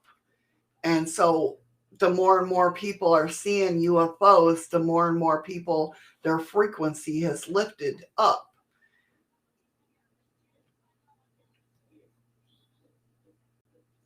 But 2012, damn it, I did it again. Yes, you did. 2012 is also when, supposedly, if you go back and read about Thoth in Egypt, or Thoth, whatever, however you want to say it, that's when the grid came off for protection from us. What's up, Circle? That's what I mean when I study about things that are going on now and see in ancient times how they looked at it, what was going on. Hey, Circle, welcome, by the way. Lockbeard says maybe the Mayans just got tired of writing. I used to say that too. I'm like, after all those years of doing calendars, don't you think they got sick of doing calendars? But no, yeah, end of the age, yes. Yep. Yeah. But what I'm saying is, yes, the end of the age where we were supposed to shift, right? So, but like I said, if you go look at the teachings of Thoth, he'll tell you also that he made the grid. That's why the pyramids were built, because they were and that's why ley lines are there to protect us from being away from aliens. So only a few select aliens knew that we were here. So now in 2012, when the grid came off, more and more aliens are going, well, what's that down there? That type of thing. We're no longer off the grid. It's like the cloak just quit working, and they're like, oh. Right, and you're right, Andy. So-called scientists thought they had deciphered that Mayan calendar, later discovered. That's right, because of the fact that it actually was 6 years off, and so apparently the calendar was actually done in 2018. And if you go look at some of the weird shit that happened in 2018, I know, 2012. Damn it, Mo. Sophie, human habitation on Mars, I really don't think is possible. Other species, creatures, aliens, whatever the hell you want to call them, might be possible. But for humans to inhabit it, I can't see that happening. It's too dry of a planet, too hot of a planet. I just don't see it happening. Macho, it's funny that you say that because he says, I have a theory. Oh, crap, it scrolled up on me. So he says in 2012 was just a ploy to sell books and movies, and that movie was stupid. I have a theory that all planets on Earth at different points of its life from beginning to end. Yes, and the thing of it is I used to say all the time, and Eddie can vouch for me, I think, if he remembers, I used to say the Earth being the third rock from the sun, we're just... That was a good program. Yes, it was a good program. But, it like Mars was us before, you know what I mean? We're going down in the line, getting closer to the sun. Yes, it was Mars before, and you're right. It's just a planet. Every year that we rotate, we move just a little bit closer to the sun, and that's what caused Mars to finally dry up because it got close enough to the sun. Right. That it literally dehydrated that planet. And so, in my belief, I think it's not going to happen in our lifetime, but our planet will be next. Right. Yeah, that's a Messiism. Nub says 2012, merch now. But that's my personal belief. And the discussion we had about that was a long, deep one. Right, yeah. White men had even accepted the world is round and we revolved around the sun. Why am I not seeing any of this chat? I don't know. All right, I see where White Man is. Then Nicole posted, and then Spitfire. Andy, we had more water than Mars ever had. No, we're the third rock from the sun. Mars is in front of us, not behind us. Did we just go through another Mandela effect? We might have. It's the Men in Black. Wait a minute. Now, how does the fucking planet rotation go? I thought Mars was in front of us. I don't know, but you ever see like Oh, hold on. No, because now you're gonna just piss me off and not answer my question. I'm sorry.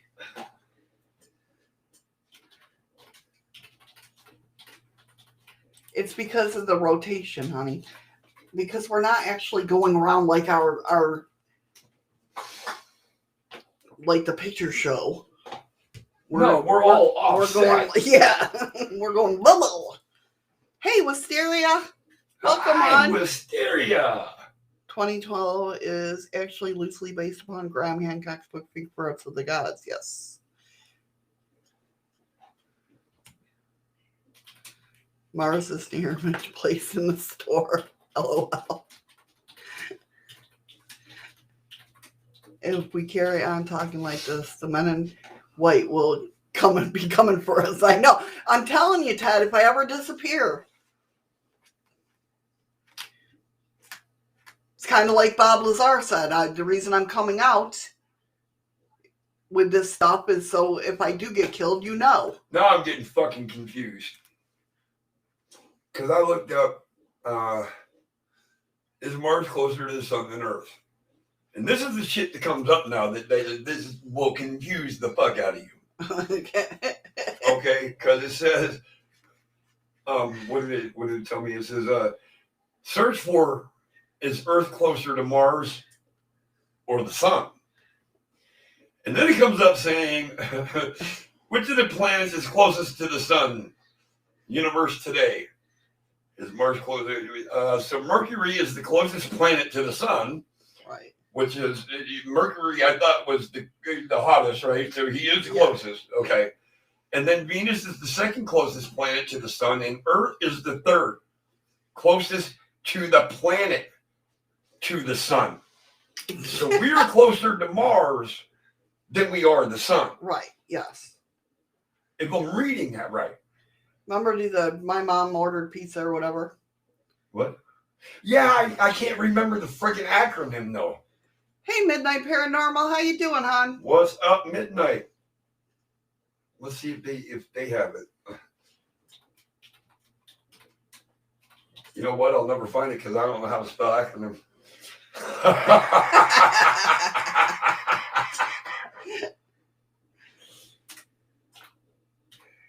Sun, Mercury, Venus, Earth, Mars. Yes, because they don't want to go closer to the sun. They want to go away from the sun. Thank you, Nicole, for the lemons. That was weird. Did you guys hear that beep afterwards? Did you hear that? No. The lemon. The Many lemon. elderly men just snooze. We're doing good. Thanks for asking. Yeah, Macho's a accountant.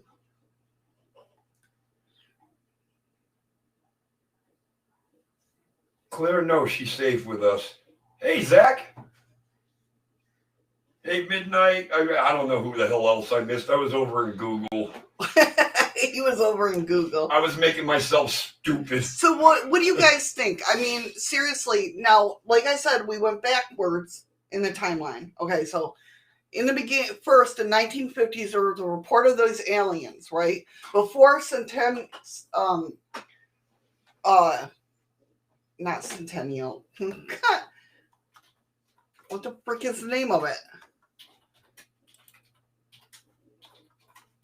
That's not it either. Proxima B. Before Proxima B was even discovered by us, right? There's a report in 1950 that these aliens come from Proxima B. Then we find Proxima B and Centauria, right? And all that. Where these aliens supposedly said they were from. Right? Now, we have a signal coming from them, from Centauria, not the aliens, but Centauria, Proxima Centauria, a signal coming from them, or coming from there, that's not like any other signal we've heard before. It's 982 megahertz, which is not normal. So what do you guys think? Is it from aliens, or what do you think?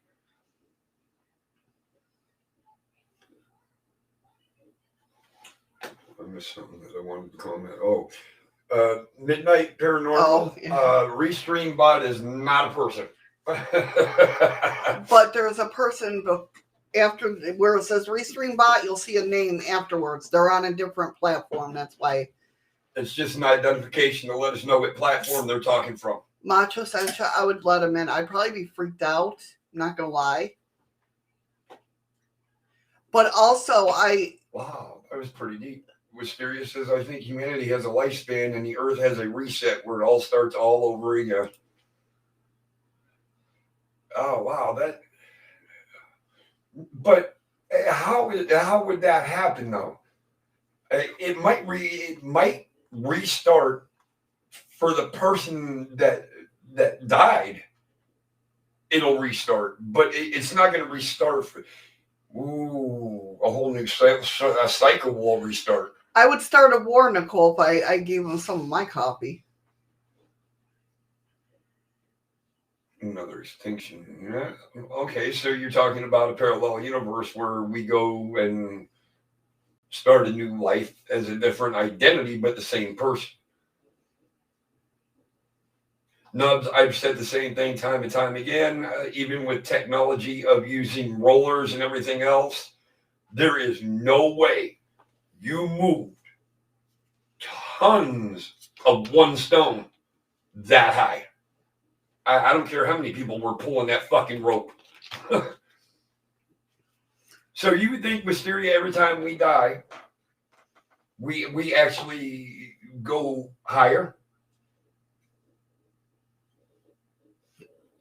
I'm telling you, it all, I'm not telling you. Well, I am telling you. I'm just explaining the way I look at things is that when we die, we'll move up to a higher level. Yeah, we ascend. Will we automatically, or will they have to go back and we've already established, we've already gone through the lesson of being rocks and grass and all that shit. and trees and stuff like that. Then Is that why my head hurts every time I see a fucking lawnmower? Maybe. It could be. Then we became animals. Then we became humans. So then because I was grass, I became animal food, became animal shit, turned into an animal. But that's why we still have our survival instincts as well.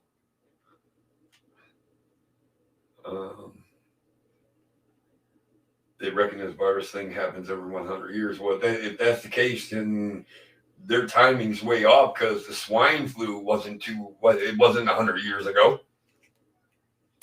And then turn around. Yeah, but that wasn't a virus. I mean, it was a virus. Yeah, it was a virus. But it's not it wasn't a killer. It took Dwayne.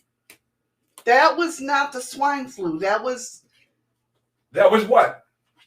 He contracted swine flu. Yeah, but he also had an underlying. Okay, but swine flu took him. That's not the one with mosquitoes, though. Mosquitoes pass on swine flu. Was it? Yes. Okay. It don't seem like it. I don't know. Yep. And then you had bird flu. Yep.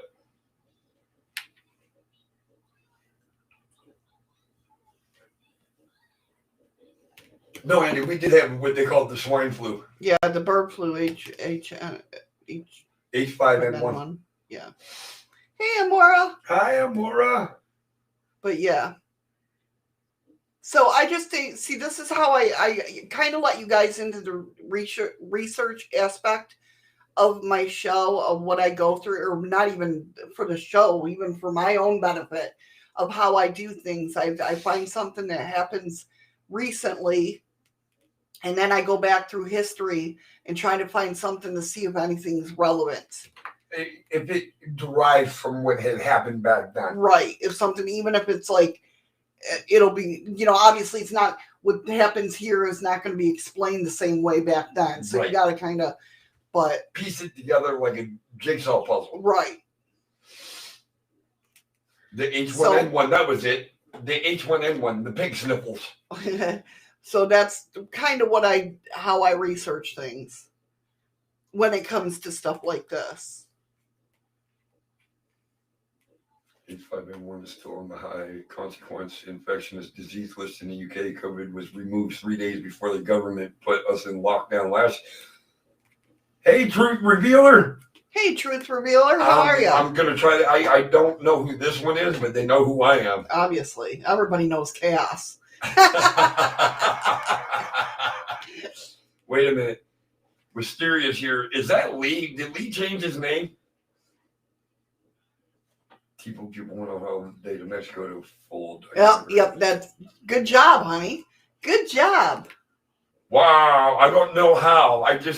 Something told me. I guessed it before Wisteria said it.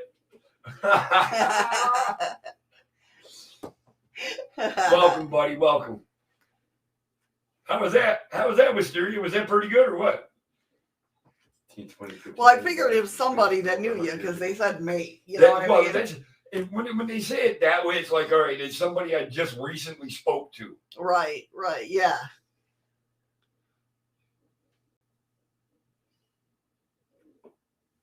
I was the only one that actually got who it was. Besides the people that already knew, obviously. Right, yeah, right. I just can't believe I was just like, wait a minute. Coming in shortly after Mysteria. Right. It's got to be Lee. Well, all right, guys. I mean, what do you think? Hopefully, I think we can sit here and talk for 10 more minutes. She's dying. Hold on. She should be dying for a cigarette. I forgot. I came in late.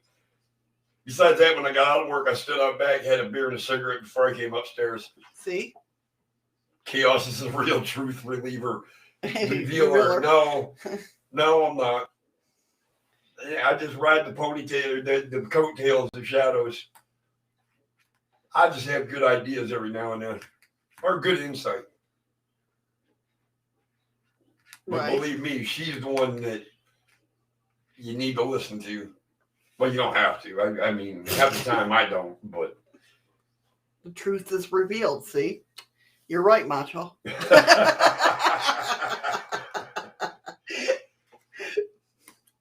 All right, guys. Mentioning the maid outfit, I was so confused. Hey, Shandy. Hey, Shandy. Misfit. Oh, no, it's another friggin' misfit. Oh, no, I didn't mean that bad, Shandy. Trust me, I know 3 or 4 other misfits, and they ain't nothing but goddamn trouble.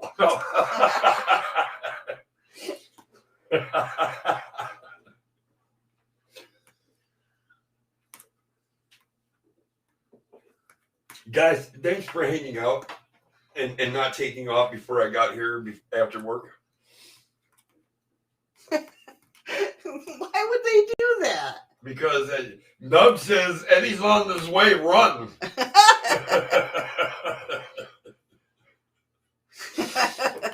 He said that like right after I sat down, I read that. I'm like, fuck you, Nubs. Cool, Shandy.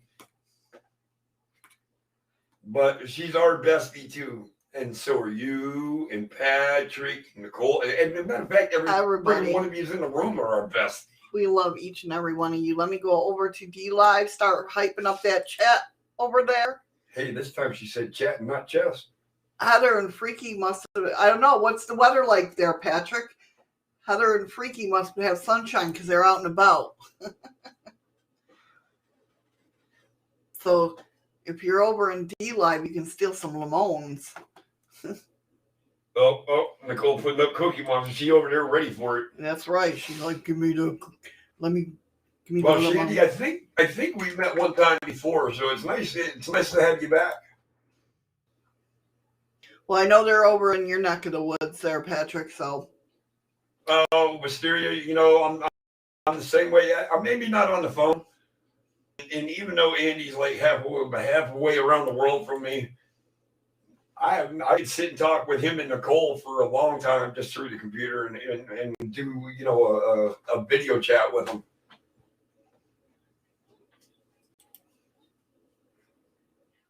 Most amazing people I've ever met are coming from over there. I'm just happy each and every one of you has stuck around and hung out with us today. Makes our day, trust me. Yeah, it does. It does. It really does. And see, this is people, at least Andy, Nicole, Patrick, Freaky Geek, he never came back. I don't know what the hell happened to him. But, no, he wasn't here today. He wasn't here today. I was thinking of Sunday show.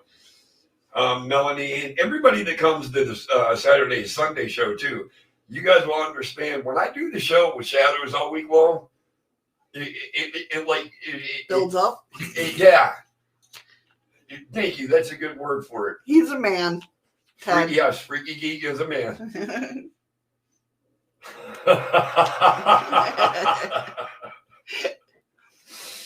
Yeah, Freaky Geek's pretty cool. We love each and every one of you. Thank you, Midnight Paranormal. You're one of them. Don't forget that. That's right. That's right. All right, I'm going to open up the chest. So if you're over in dlive. She said she's going to open the chest, not her chest. So don't stare at the camera too hard. You'll miss your coins. All right. You got 20 seconds, guys. If it doesn't pop up for you, hit that chest. That just sounds gross, too. I know. I'm sorry. Sorry. No matter what, you guys, Only on Sundays, Mysteria. Only on Sundays. Or Saturdays. But not Shadow Show. No. And this is what I want to tell you guys. Huh? I said 3 seconds. This is where I want to tell you guys. I love every one of you. Stay safe. Stay strong. We're almost through this. And we did it together. Get to see you guys tomorrow. Have a good night. Nicole got 102 lemons. Patrick got 59.0. Melanie got 42.9. All right, guys. Great job. All right. With that being said, thank you, each and every one of you, for being here today. Whether you're listening on the podcast or watching in the chat, I thank you for being here and spending the time and hanging with us. You know how stupid I am? We thank you. What? I thought you were going to yell. I forgot you had podcasts going. So it's like I never addressed them, and I apologize to everybody in the podcast. I truly apologize. I am just a co-host that is told nothing. So I totally, truly forget that you're there, and I apologize for that. Much love to you guys, too. Definitely.